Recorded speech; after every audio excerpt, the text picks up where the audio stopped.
Hello, hello, beautiful souls. Welcome to Starseed Gathering. It's the podcast here with Autumn. She is a beautiful mom. She's going to explain to you how come she's a starseed. She's the mother of a 15-year-old autistic son, and she also is an advocate for neurodiversity. So she's going to explain to you what that means in her daily life. She has a very beautiful artistic side to her that she'll gonna be able to share with us too. So Autumn, welcome, beautiful soul. How are you doing? Welcome to the show.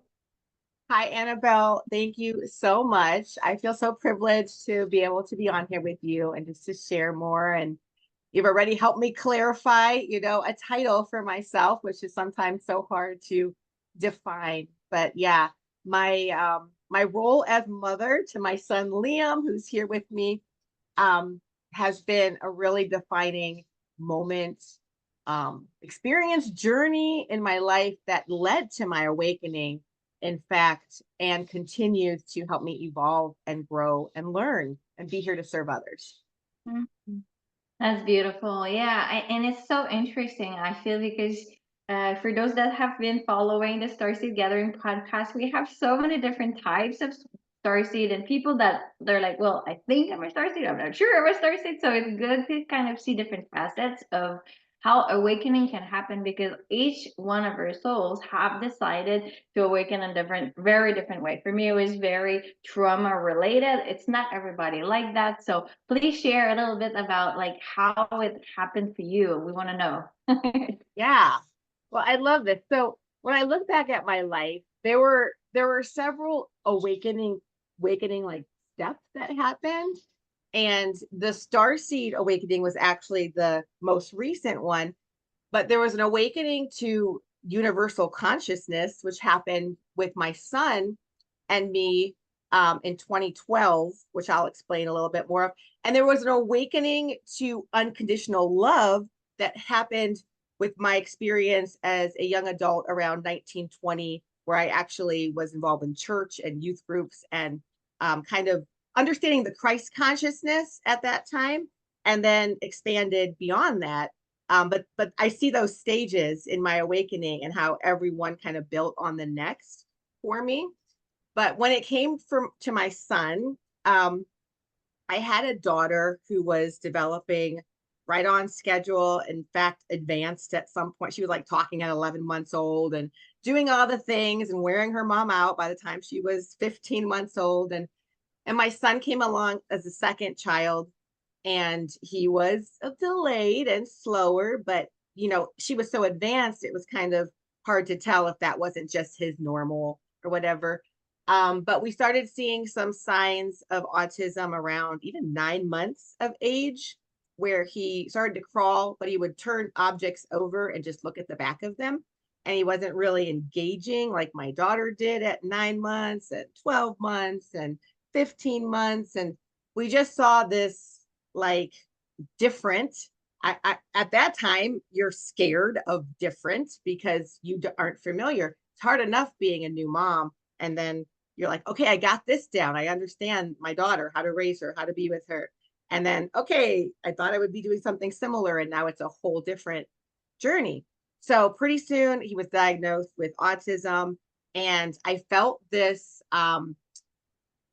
I would say, like you talked about a trauma response, there was some of this trauma of how the world was telling me what autism was. So Mhm. I was getting indoctrinated by behaviorists and professionals that were like, this is not good. Like, your son will need substantial help. He's, severe, and all these things that put me, I started like really resisting the autism the first few years.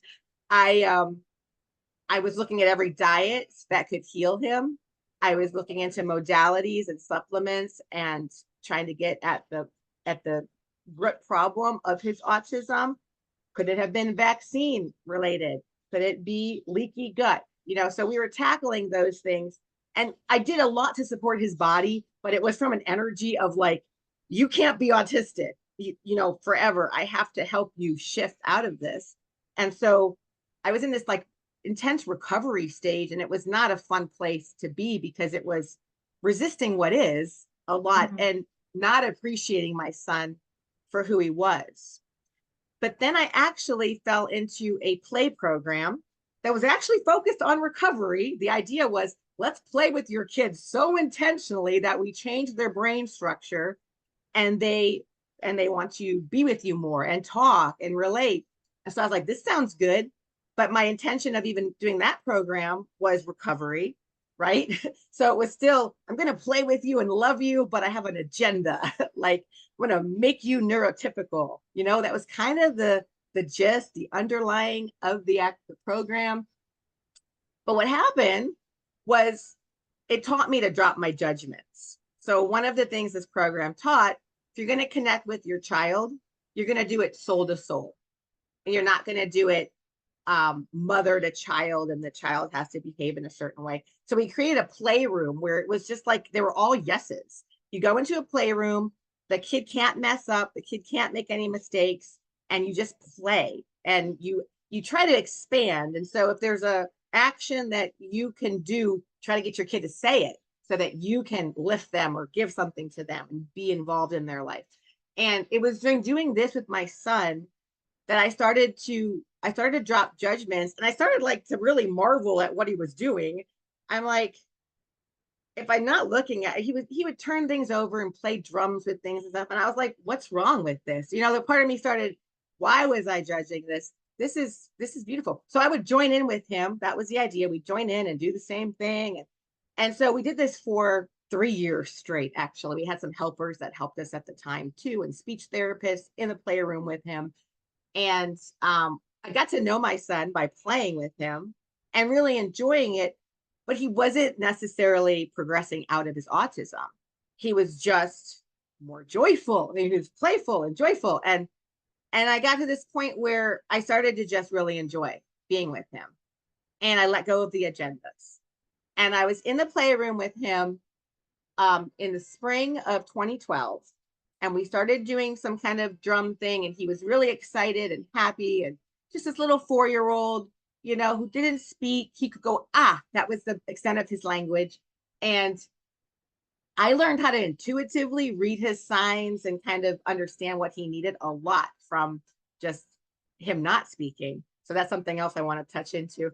But we were playing, and then it was like this happiness just filled me up, like everything is okay, like he's okay, I'm okay, everything is actually fine just the way it is. And with that kind of energy, whatever it was, he like disappeared in front of my visual field. I felt like I disappeared, and we were just in like this white space, like together. And the word that came to me was unity consciousness. And it was just like a 2-second thing. And then boom, we were back in our bodies, back in this playroom. And it was kind of a very startling experience that obviously it stuck with me, and it catapulted things. I was like, what the hell? What was that? And I was like, I need to explore, and there was nothing in my Christian faith that talked Right. about this experience. So I started researching, I started looking, I started finding books. I was like, it's the experience that is so much more powerful than somebody teaching something to you. So when you have the experience, you get this activation, this motivation. So I read Eckhart Tolle. I went into him. I actually read a book by Barbara Messiniak, if I say her name right, Bringers of the Dawn. And it was the Pleiadians, channeled Pleiadian message. And all of a sudden I was like open to the galactic like world. Like, what? There's galactic people that want to communicate with us. And that was just within like a week of having this experience, where there was no other way for this material. Back then we didn't even have, I wasn't even Wow. into social media that much. It was through one book, led me to one book, led me to one book. And I was like, this is what's happening. Like my son, and I had this and kind of feeling like my son is a divine being, and he's operating on a different timeline than Earth. And that's why I think his body, I think other neurodivergent, their bodies cannot pretty much compensate for the high vibration that they feel. So you see dysregulation. So you see more things that are needed for them, more supports, more people around them. Isn't it interesting? Like a neurodivergent person needs like a team of people around them. Interesting. Now their vibration can affect more than, more people because they're Mhm. tuning in. So I really see like neurodivergence as pillars, as grid workers, that they're here, they're bringing this higher vibration. I started to face my different traumas of my own life, different ways I would suppress emotion, suppress myself. I had to feel it all when I was raising my son and connecting with him. Oh. And I also learned like telepathy, like he was speaking to me. And people, my ex-husband at that time, his dad and everything, they would be like, he'd come to me and look me in the eye, and I'd say, we can't go to the park right now. And they're like, he didn't, how, where'd that come from? I was like, I don't even know. I just got that message. Like I started responding to telepathy like it was just normal.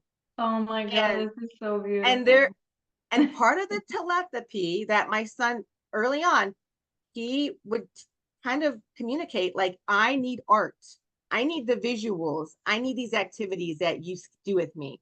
And so as he progressed from the playroom to other settings, and we did a little bit in school, but it just wasn't perfect, just wasn't supportive like sensory wise. So I went to homeschooling. So every time I would do an academic lesson with him, I would have some kind of art lesson that went right with it.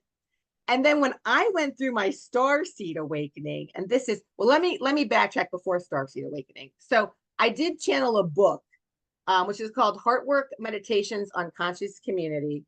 When we first moved to Wisconsin and really got more focused on an art mission of doing art and sharing art with others. And so I created artwork and messages that go with it. I wasn't sure what I was channeling. I had just asked, teach me about community. Like I feel like the neurodivergent community is here to change the way that humans do community, and that we've become so independent, and it's harmed the future of the earth and the future of humanity. But the neurodivergent can teach us more about independent or interdependence. I say it right. And that kind of term came to me, that conscious community is really about seeing the gifts that you bring, the gifts that I bring, them coming together, them co-creating, and together we're stronger than separate, or comparing or fighting. It's about that unity consciousness. And so the actual two beings in here, which was so interesting, I named the blue one Orion, and I named the yellow one Blaze. And they they are the representation of the finite world and the infinite world. And this is like the heart is like the unity of them coming together and working together. And goes to show later on, I would learn I'm actually an Orion star seed, and these things were coming to me. Remember my dad always pointing, that's the Orion belt, always outside, like Right. showing me that. And oh, they almost named my sister Orion, and things, little like breadcrumbs along the way. And then I had some starseed activation events and guided journeys with Maria. I'm going to mispronounce her name. I wrote it down. Katolikova. Sorry, Maria. I only know you by Maria. I don't say your last name very much. But she leads wonderful activation events. And I did some classes with her and journeys. And that's where this, my Orion star seed heritage kind of came through more. And when I told my son, I was like, Liam, I'm an Orion star seed. At that point, he had learned how to communicate through spelling as well. So he can spell by touching letters on a letterboard. He said, oh, good, because I'm Syrian. And I'm Oh like, my God. I didn't even tell him anything about star seeds, and he knew. And his whole bedroom right now, it is sea turtle theme. He chose that. And Sirius B is where he's from, and he's all about the ocean. He loves studying the ocean, creating any art related to the ocean, animals, conservation, whatever it is, and it makes sense. So I really feel like we're a team that kind of teamed up. He tells me that we met in Sirius and we made this plan up, and this was a plan for us to come to Earth together.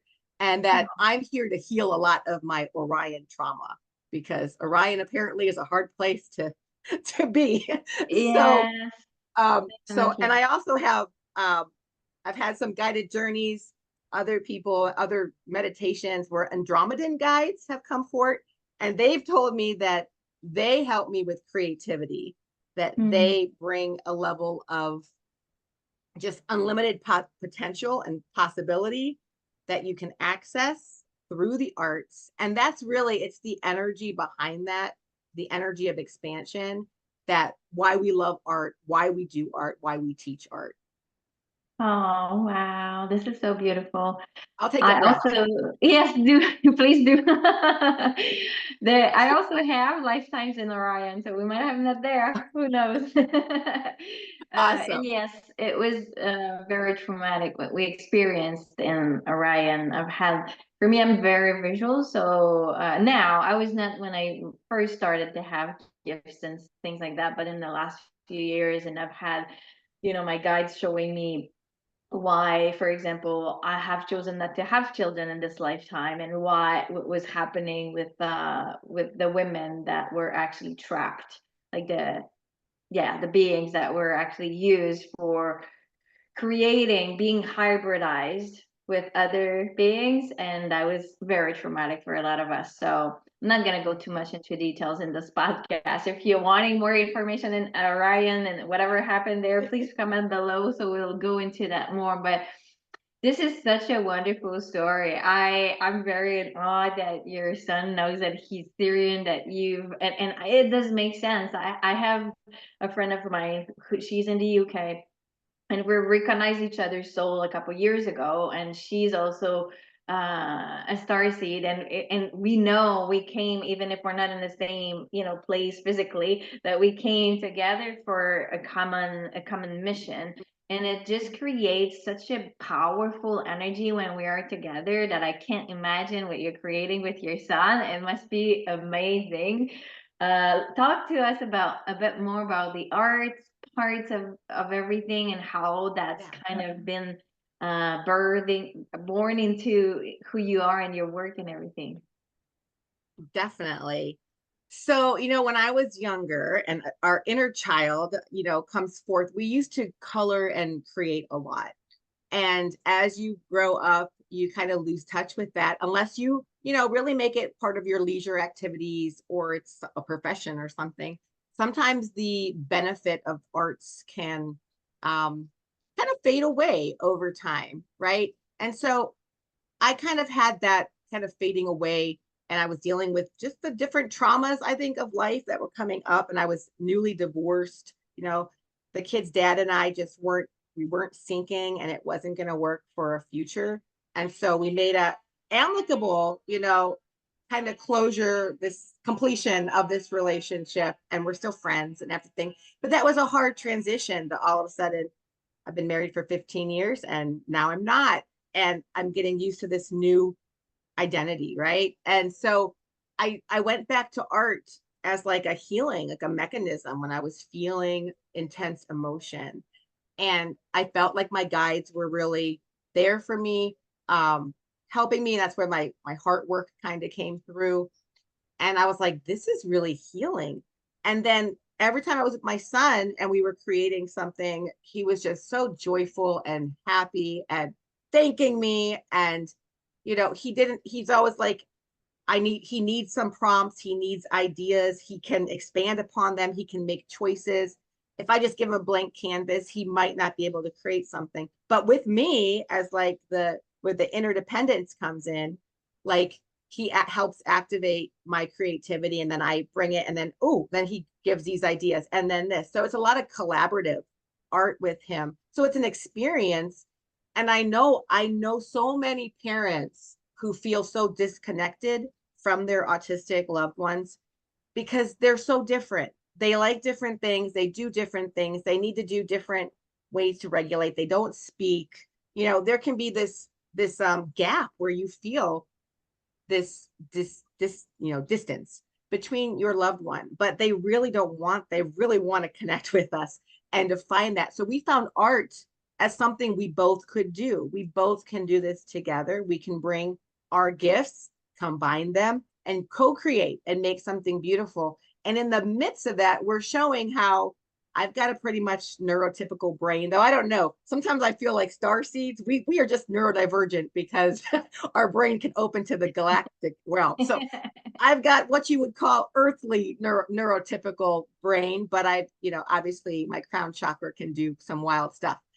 But I'm taking that brain and then I'm interacting and I'm co-creating with the neurodivergent brain of my son, and we're creating something together. And it's the energy of that co-creation process that we're grounding into the earth, that we're creating that potential for others to tap into to do it as well. So whether it's a mom doing exactly what I'm doing, creating art with their neurodivergent loved one, which is totally what I teach, and I have, I'm going to do more workshops about, and I do consultations for, and we do on our YouTube channel, but also our Facebook page. We've got a 21-day challenge even where I'm giving you little bits of tools that you can use. So that is key. But there's also other ways. A mom or a parent might connect with their child through music. They might connect through dance. There might be some other artistic element.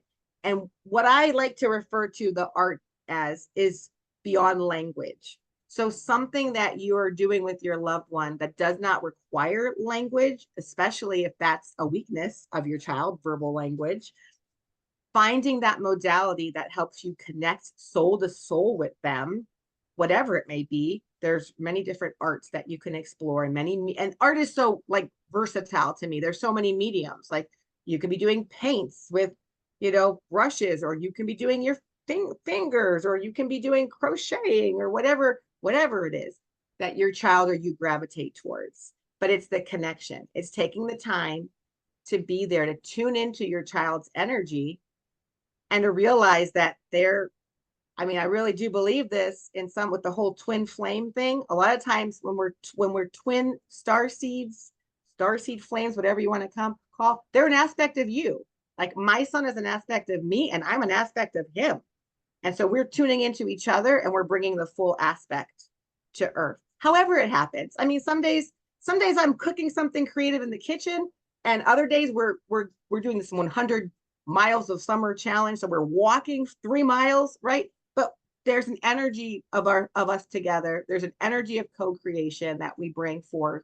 And that's what's important. It does not matter if you become a published, writer, author, artist. It's about what you experience with your child in the moment. Oh my God, you're so inspiring. And you know what I could feel is that what you're actually been creating for you and now sharing with the world is that you don't have to feel as a parent like you don't get your child. You can't connect with them, and that must feel so difficult. You talked about that at some point, right? You want to Mm-hmm. fix because it's not the normal way of doing things, but then you probably feel such like not a good parent because you're like, I'm supposed to be able to connect with my child, right? But I can't. And it must be so like maybe you have some part of I'm hearing like grief probably and so many different Definitely. things because you're like my relationship with my loved one is gonna be different than what everything else shows me that is normal. So what I'm loving that you're actually sharing is like, no, you're gonna have something even more special with this kid because you're gonna have to build out of the energy you feel between each other, out of like how much they smile, how much you see them Yeah, light up when you're doing something. That's gonna be the focus, not like, mommy, I want to do this, which is a bit like a lot more exactly. precise, right? But I feel it certainly opens so much more your intuitive guidance, your messages, as you said, the Mm-hmm. telepathy message. I was like, oh my God, this is so cool. I love it so much that you were able to cap that, and then all of the other senses, because it's not about talking, it's about the rest of it. I love it. Yeah. And so one of the things that I've learned is that the paradigms need to shift. The paradigms, even of parenthood, where we see like we're the teacher, right? And we're raising these children and we have these values to impart, and they're going to become these branches of the tree and they're going to be doing just what we do, like as we do it or whatever. No. So what I learned with my son is the kids are here to teach us now. The kids are coming in, they're coming with a higher vibration. They're coming to actually help heal the parents. We're the ones that are needing the guidance. And that's a humbling thing for some parents to accept, that your child could be your teacher, right? As opposed, it takes away that ego layer of like, I'm influencing my child by everything I instill. Our love always influences our child. So I don't want to ever like downplay that. Our love, our connection, we are going to influence our children. And it is always a relationship. But I do feel like I look back, I'm like, what if I didn't have my son? Would I have awakened? I guess I would have had some other plan. But, the way it happened, it's like this was this activating experience where I had to activate something in myself because the world didn't have it. They were telling me this is bad news and I didn't feel good. And and intuitively I knew. I was like, I remember being in the shower one day. He was very young. He was like 14 months old. And I had this thought and I was like, and it was just a weird random thought in my brain. And I kind of made excuses for it, but it was like, what if autism is just neutral, a neutral thing? And that when that thought, it was just one little firing thought. And I was like, well, that's not what they're telling me. Like it was like all the reasons, like it's not neutral. It it seems to be like he'll never have an independent life. And I had well-meaning family members who would kind of rehearse the same kind of thing. And so sometimes what we're grieving is that we're not going to live the paradigm that we thought we were going to live. You Mhm. don't have to grieve a connection with your child. That's the thing. Sometimes we start grieving that, but we don't have to. We can connect with our child anytime. Like you sit and be with your child, love your child, just sit near your child, and you will be able to connect energetically to them. I mean, we know that with babies. We before our children ever spoke, we felt we were connecting with them. So sometimes for neurodivergent, it takes a longer, you're having that longer stage of you're connecting energetically. And I actually believe parents need to be connecting energetically, even with their verbal children.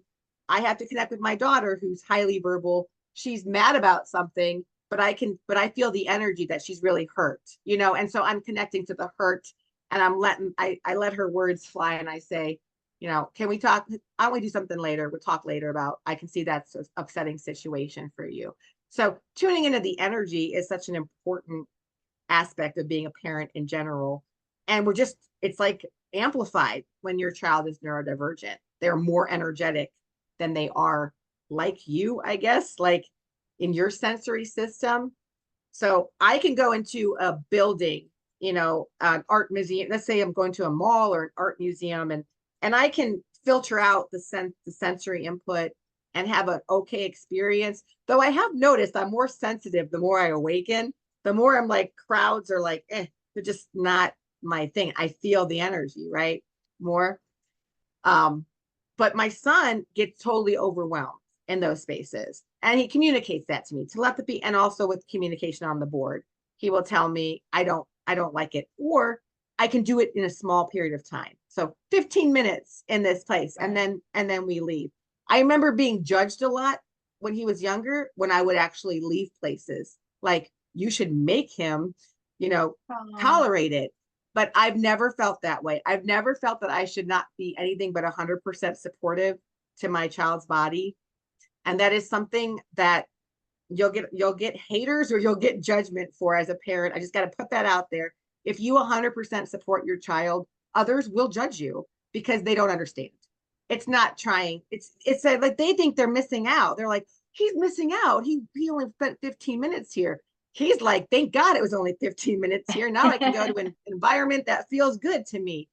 And right. nature, my son loves nature. He loves being, how much could we heal the earth if we all spent more time in nature?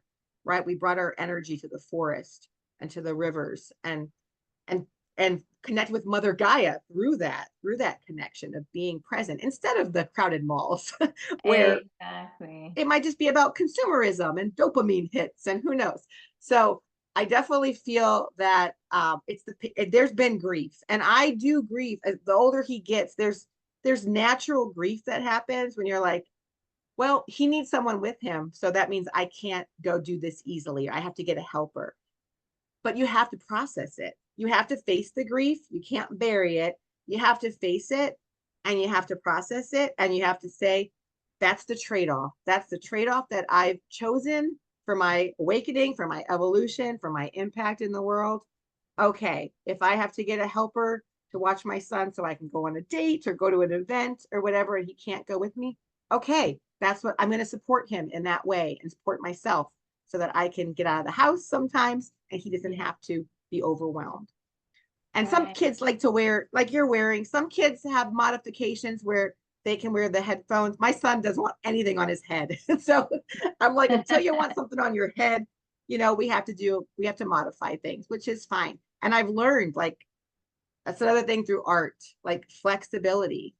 When you start an art project, can you plan it out completely and know exactly what it's going to look like at the end? No. And if you try to do that, you won't have a good experience. You'll just be mad at your work. Yeah, that's actually why I didn't do real picture type of painting, because I was like, oh, I'm trying to like make those clouds look so perfect, and I was just getting frustrated because it was not like the picture I had right there, and I was like, this is so heavy. I want to have fun. So then I moved to abstract painting, and I was like, oh, this feels so much better because then I could just play Yeah. with colors and play with textures and see how it was going to evolve on its own without having to control it. I love that part. Yeah. Yes, yes. And we love abstract art for that reason too.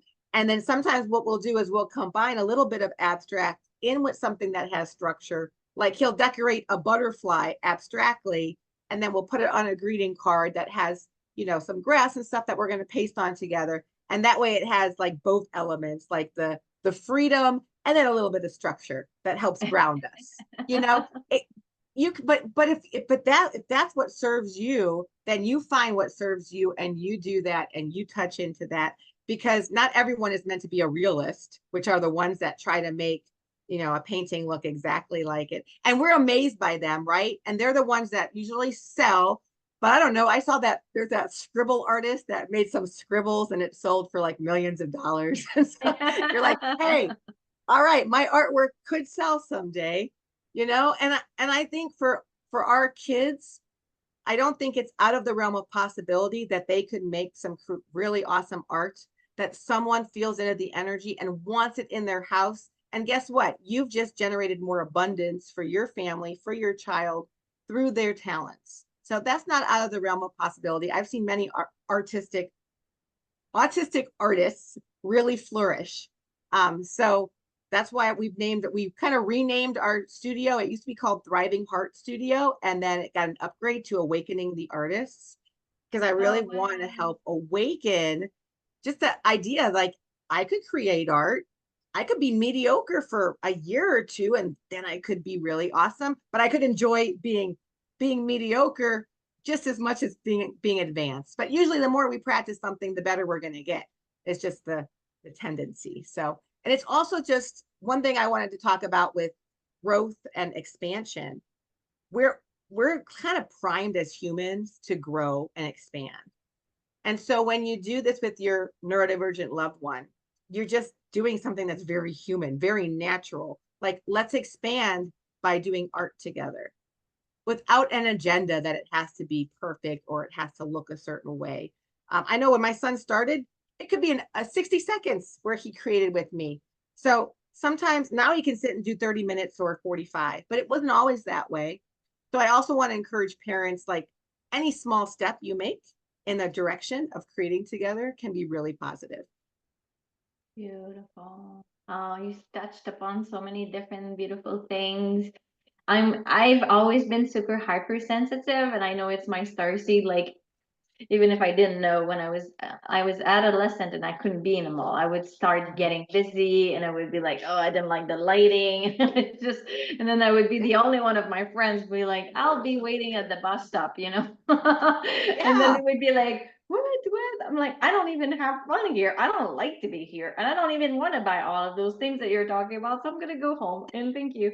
And I had headphones. For me, headphones when I was younger was something to kind of protect my energy, I believe. I was Yeah. wearing headphones, the big ones when we were young, and then the little ones with the little thing on Yeah. top here, and they were entering the ears.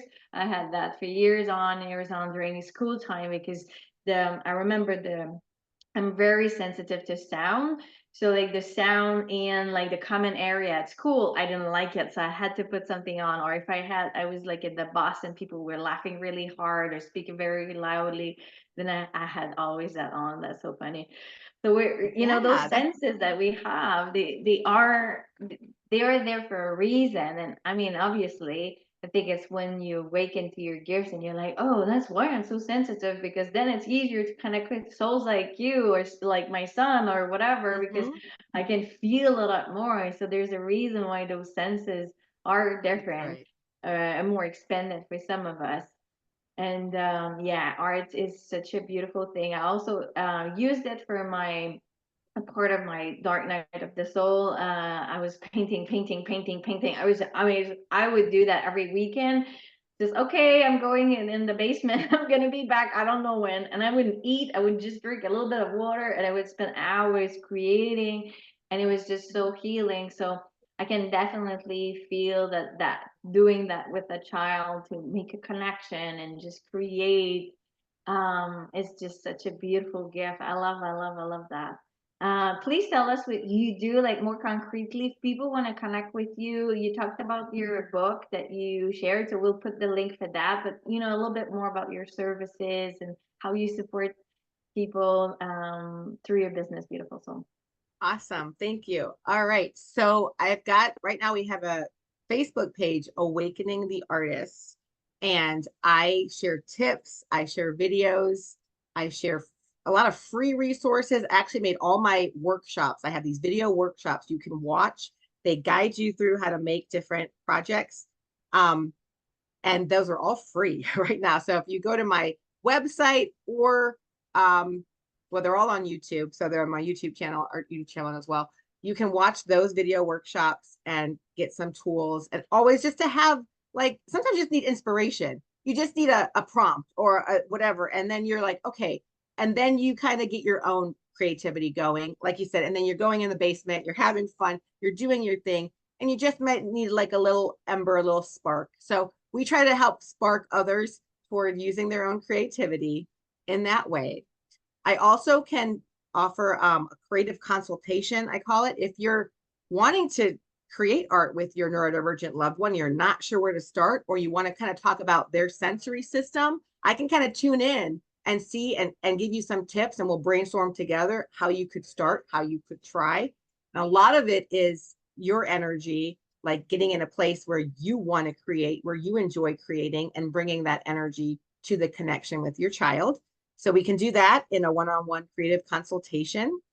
And I also have a free lesson right now. You can sign up on our website. It's a ripped tree art.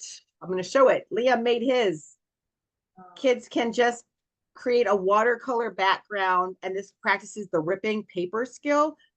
Sometimes cutting is difficult for kids and more advanced, but ripping can be a really easy tool. And so I definitely recommend getting our free lesson if you want to explore that.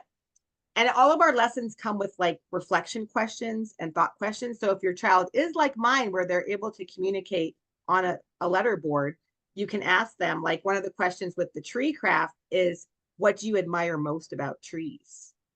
Mm. And then your child can, a little bit more in depth, a little bit more abstract, share, what do they mean to you? How do you appreciate them? So definitely recommend just following us on Facebook, on our YouTube channel, learning more. I do a weekly vlog now, also just sharing about my experience as a caregiver and what helps me. Whatever I've learned in my life right now, I'm just trying to teach. I'm trying to share. And I'm not done. I'm still growing and evolving. And so I'm just sharing it out loud as I learn, as I face things.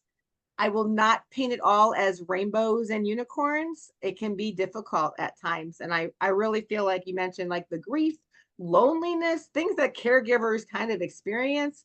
I want to bring support to that for others because I recognize it in my own life and I seek support. And I don't want anyone to feel alone on their journey, that it's not as beautiful as it could be with your special divine being of a child here with you. So definitely want to Mhm. encourage that to be awakened with others. And I'll just show some of the artwork. My son made these beautiful rainbow trees. You know, he chose that he wanted to do rainbows. We practiced making a zigzag design. Had no idea how it was going to look when we started. We did some tissue paper art with a light bulb, and he communicated the phrase then, natural inspiration comes real easy. And then we had a rainbow, you know, a simple rainbow made with squares. And I love this phrase. I understand to you, I look different, but we are the same at heart. That was his Oh, phrase. And I absolutely love that. He was so excited. He did that so independently too. I was like amazed. And then oh, here's your favorite, the abstract. We don't know what we're gonna get. This was just watercolors and a straw technique we just did the other day. And you know, we wow. can make this a border. You can put a picture, you can cut things and create them. So you can be creative with your creations as well and how you use them. And then just a few more arts. We did some triangle art recently and cut and pasted. He wanted a mountain scene, and this is a sun, different kind of Oh, design paper. So, and it's not just about, you know, they're beautiful to me and they'll always be beautiful, but it's the experience that my son was able to engage and share his ideas, and we created together, and we just get to love that, just the openness of creativity. Like there's no right and wrong. That's why I love that with art. There's no right and wrong, there's no limits, and there's no boss or anyone else. The paradigm is you're sovereign. You're the sovereign creator right now. And just really feeling that energy in your body and in his body, I know is really important. So we'll oh. continue carrying on, and we'll look forward to connecting at other. Oh, thank you, thank you, thank you. It was really, really beautiful. I love that you're creating a community for other people that are maybe feeling a bit more alone with what they're experiencing with this, as you said, right? You chose that as a soul, but you were out there and it looked very pretty and easy. But then when they're on here, it's like, well, maybe I need some support. So I love that you're Mhm. there to create a community to support each other, and it was really cool to have a conversation with you and see all of those beautiful things that you've created with your son. Thank you for being such an inspiring mother. I think you'll make a big, big change. You're probably already making it anyway. And please connect with her, with Autumn, with anything that you want. You can ask your questions. You know, maybe sometimes you just want a bit of guidance, and maybe you want a session to dive deeper because you're a bit lost. So please take the time to connect with her. Intuitive gifts are a beautiful starseed guest today. Thank you, Autumn, again. Thank you, Annabelle.